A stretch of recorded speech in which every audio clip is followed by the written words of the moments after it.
آ رہی ہے۔ اس سورہ مبارکہ میں دعائیں بہت ہیں،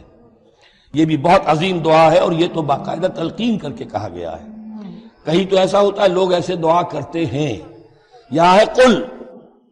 قل اللہم مالک الملک، کہو اے اللہ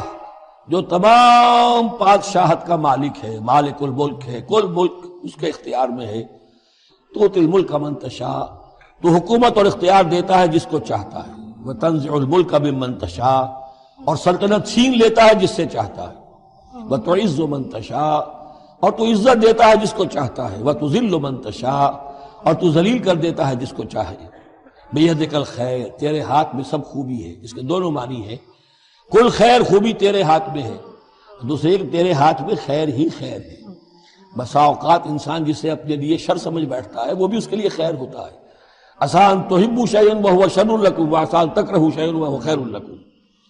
انک علی کل شیء قدیر، یقیناً تو ہر چیز پر قادر ہے۔ تولج اللیل فی النہار، تو رات کو لے آتا ہے دن میں پرو کر، وتولج النہار فی اللیل، اور پھر دن کو نکال لاتا ہے رات میں سے پرو کر، وتخرج الحی من المیت،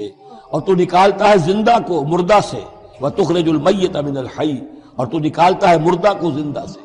اس کی بہترین مثال مرغی اور انڈا، تو گویا کہ اللہ تعالیٰ کے ہاں وہ چیز چل رہی ہے، تخرج الحی من المیت وتخرج المیت من الحی، وترزق من تشاء بغیر حساب، اور تو دیتا ہے جس کو چاہتا ہے بے حد و حساب۔